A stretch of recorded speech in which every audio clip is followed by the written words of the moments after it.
Banagor Paladin. What the hell are Scientologists thinking when they get in people's faces who were never Scientologists and start using words like SP and other jargon? Don't they realize that this literally means nothing to normal people? Almost nobody has ever heard of any of these idiotic terms, and they throw them around as if we're all supposed to know exactly what they mean. As one who has never been a Scientologist, they just come across to me as completely nuts. Sort of like the crazy guy on the street selling pencils from a cup, shouting about how aliens took his cat and made it into a dog, and to watch for the third coming of the great Elakazarek of Doom. I agree, it does sound pretty nuts, right? I mean, it is. It's just crazy. But I think the reason for it is because Scientologists really don't know what other words to use. You know, loaded language is a very, very powerful tool for indoctrination and for maintaining thought processes that you want people to have, because the more you use a word, the more the neural pathways become used to that way of thinking, and the more reinforced that kind of thinking becomes.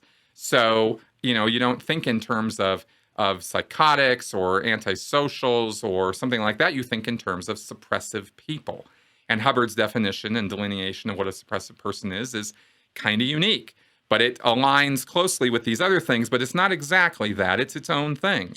And so you start thinking that way, and the rest of the world just starts looking a little different. You know, the world outside of Scientology or before Scientology starts taking on this, like, they didn't really know what they were talking about. They don't really know what we know. They don't really understand people the way we do, right? So you start preferring this language because other people around you are using it all the time. And it just becomes second nature. And so when you go out on the street and you're going to confront some anti-Scientology guy, you're just spouting off. And a person who's angry, by the way, and those Scientologists who go out and confront protesters are angry people. When you get that angry, you know, the parts of your brain that are lighting up are not the rational, reasonable parts. They're the lizard brain parts, right? So it's like, rah, rah, you know, you just want to like throw those words out there as like insults even, or this is just, rah, how you're going to, you know, impinge on the guy, because that's another thing, is impinging on somebody. In the world of Scientology, there is the idea that an intention is different from the words that you use. This is a big deal in Scientology. This is what that whole yelling at the ashtray thing is all about.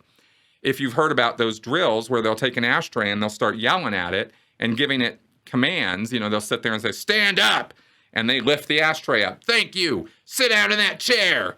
And they put the ashtray back down on the chair. Thank you. Stand up. And they'll repeat this for hours, you know, lifting it up, putting it down, lifting it up, putting it down, shouting at this ashtray. The purpose of that exercise is to differentiate intention from words. What you intend is the important part. And I'm making this motion because it's like from your thetan, from you, who basically resides in the head as a spiritual entity. You're intending something to happen.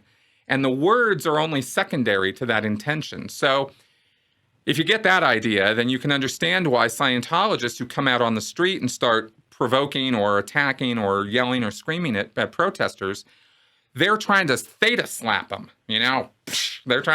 That's what they're trying to do. They're really trying to hit you with their intention, and the words are secondary to them. So they don't care what you think. What they're doing is for them. You see, they're not there to be understandable to you. In fact, the third aspect of this is if they can load you down with words that you don't understand, you'll leave. Because one of the things that Hubbard says is that misunderstood words, or words that you don't understand, will cause you to get all confused and blow, take off, leave. So if they can just throw a bunch of words at you that you don't really understand or can't make sense of, they're fine with that because they think you're going to leave all the faster. And all they're trying to do is get you to leave. They're not out there trying to convince you of anything. They just want you gone. So I think that's pretty much why you see that kind of thing going on there. So hope that helps answer that question.